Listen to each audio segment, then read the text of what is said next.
নমস্কার, 7 hour news নেটওয়ার্কে আপনাদের স্বাগত।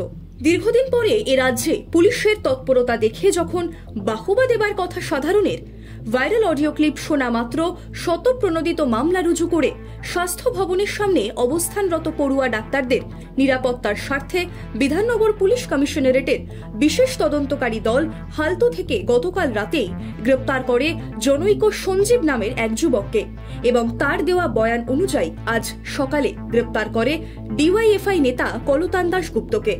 তখন পুলিশের এই সক্রিয়তাকে গভীর ষড়যন্ত্র বলে অভিযোগ করলেন সিপিআইএম নেতা সুজন চক্রবর্তী। তার অভিযোগ, কোনো রকম ভয়েস ম্যাচিং না করে শুধুমাত্র সন্দেহের বশবর্তী হয়ে সরকার বিরোধী আন্দোলনের মুখ বন্ধ করতেই পুলিশের এই অতি সক্রিয়তা।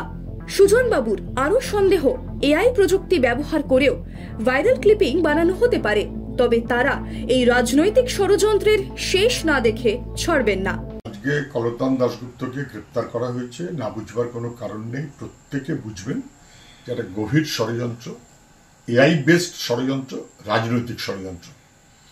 আন্দোলনকে ভাঙার নানান রকমের প্রচেষ্টা চলছে শাসকের পক্ষ থেকে। যারা জাস্টিস ফর আরজিকর এই দাবিতে যারা আছেন তারা রাস্তায় আছেন, জুনিয়র ডাক্তাররা রাত জেগে লড়াইতে আছেন, বাম কর্মীরা রাত জেগে লালবাজারে লড়াইতে আছেন।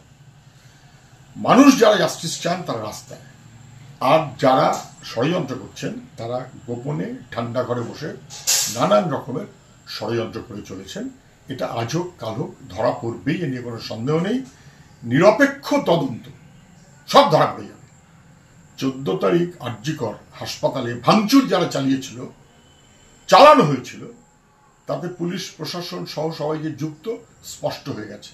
ফেল করেছে, আবার একটা ষড়যন্ত্র। রাজ্যের সরকার ফেল করছে, শাসক ধরা পড়ে যাচ্ছে, জাস্টিসের বিরুদ্ধে ওরা ষড়যন্ত্র করবে। জাস্টিসের পক্ষে মানুষ লড়াইতে থাকবেন। গভীর ষড়যন্ত্র উন্মোচিত হবেই। এই লড়াইয়ের শেষ দেখে আমরা ছাড়বো justice for RG Kar. Bureau report, Kolkata, 7 hour news network. আরো বিভিন্ন খবরের আপডেট জানতে হলে 7 আওয়ার নিউজ চ্যানেলটিকে সাবস্ক্রাইব করতে ভুলবেন না, কারণ আপনাদের একটা সাবস্ক্রিপশন আমাদের কাছে অত্যন্ত মূল্যবান। এবং সেই সঙ্গে আমাদের হোয়াটসঅ্যাপ চ্যানেলটি ফলো করে অবশ্যই পাশে থাকবেন। জয় হিন্দ।